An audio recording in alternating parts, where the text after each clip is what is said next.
Biyahe kasama si DJ Lala, aarangkada na. So this one ay sinend sa atin sa ating Facebook page, DJ Lala Banderas. At ang ating Byahe Sender ay tatawagin natin bilang si M. Ito na, my love, ang biyahe ng buhay ni M.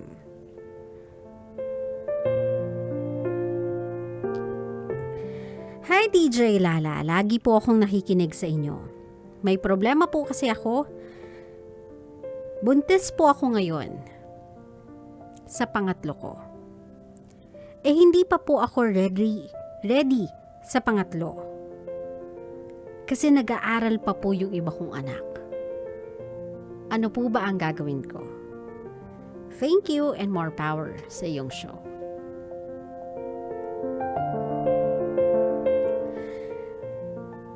My love, this is me telling you and all the other active sexually active people out there.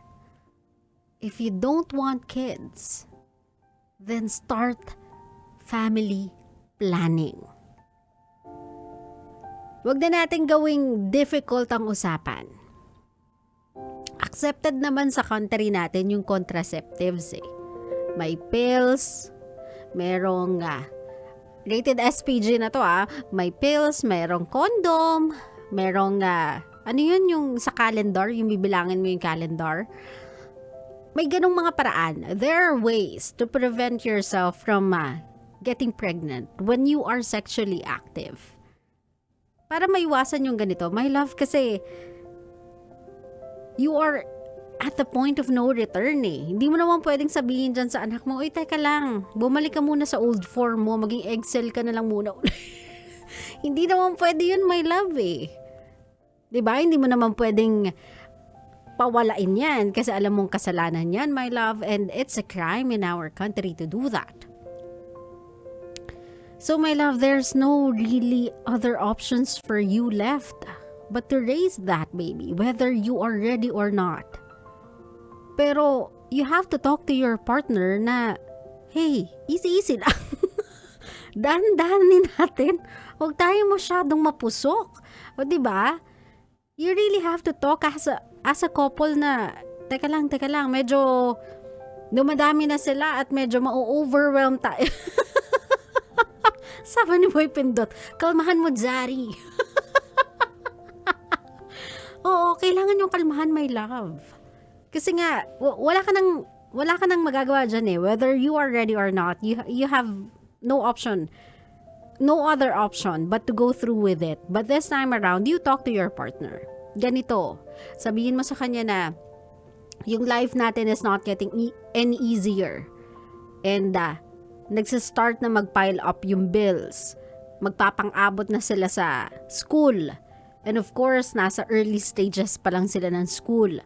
Wala pa yung high school, wala pa yung college, and I'm afraid na at this rate, if we'll keep on going like this, hindi natin sila kakayanin patapusin lahat. And that is my fear. I don't want to bring a child into the world na half-baked ako as a mother and as a provider para sa anak ko.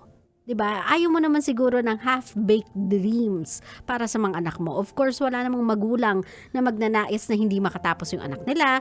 Walang magulang na magnanais na hindi magkaroon ng magandang buhay yung anak nila. Every parent would love to see their kids live a comfortable life.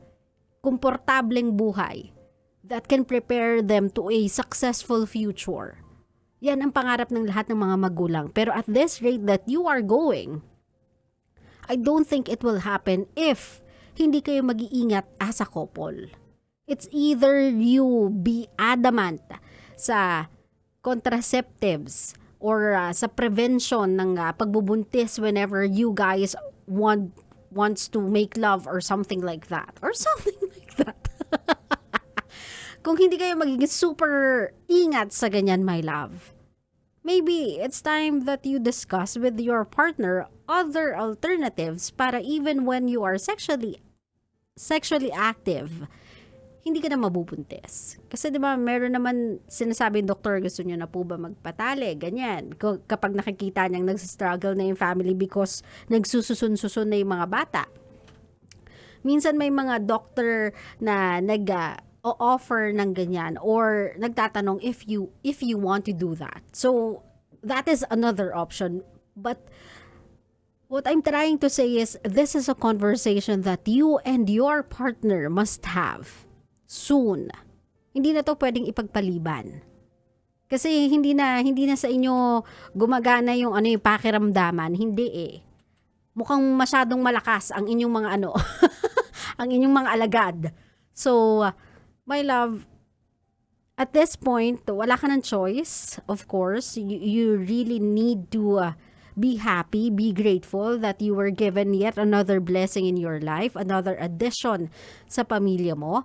Pero, you and your partner must talk about the future of these kids and the future of you and your family when it comes to quantity or yung members of the family.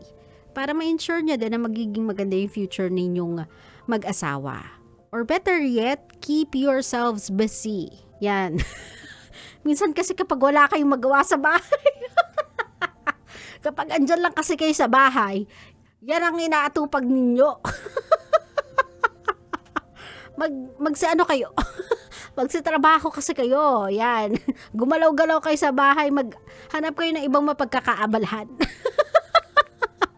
Mukhang hindi nagwo-work sa inyo yung panood-nood lang ng mga movie sa bahay eh. Maghanap kayo ng mapagkakaabalahan mag-asawa. Oo. Para busy kayo pareho. Ibang homework muna unahin ninyo. Maghanap kayo ng mapagkakaabalahan para hindi yung isa't isa yung pinagkakaabalahan ninyo at binubuting-ting ninyo. Okay?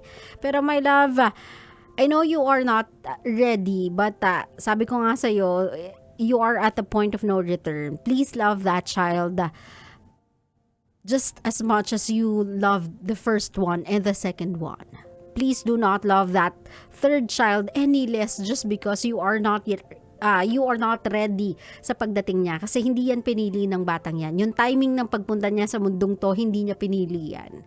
Hindi niya ginusto yan. Wala siyang choice. That child was created nang walang consent niya. So please love and take care of that child like any parent would do. And I know you would. Hindi ka lang ready, but you are capable of loving your kids more than you know. You are a mother. You are a natural born one. Kasi the fact na ina-accept mo sa sarili mo, ina-admit mo sa sarili mo na you are scared, you are not ready, you think you are underprepared for it, you fear for the future, the fact na nare-recognize mo yung ganyang klaseng dilemma ng buhay mo, it makes you a great mother. Kasi hindi ikaw yung tipo ng taong nagdadala ng bata dito sa mundo without any care. So that's how I know that you are a great mom. So continue being one.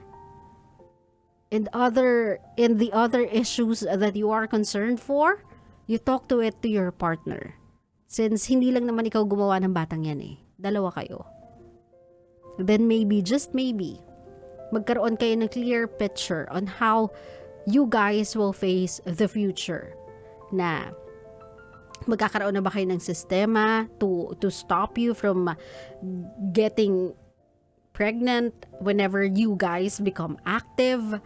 Kung magkakaroon na ba kayo ng sabihin na natin plans para sa career ninyo, para magkaroon ng growth sa financial capabilities ninyo, you have to talk to your partner about it. And that's the only thing that you can do right now. And even if yun lang yung magagawa mo, my love, sometimes or more often than not, that's the very best thing you can ever do. Talk honestly with your partner on how you guys will deal with this as a family. Naintindihan mo ko, my love? But do not be afraid. You will be great. Sabi ko nga sa'yo, hindi ka man ready. I know within my heart, you are born for it. Claro? Claro.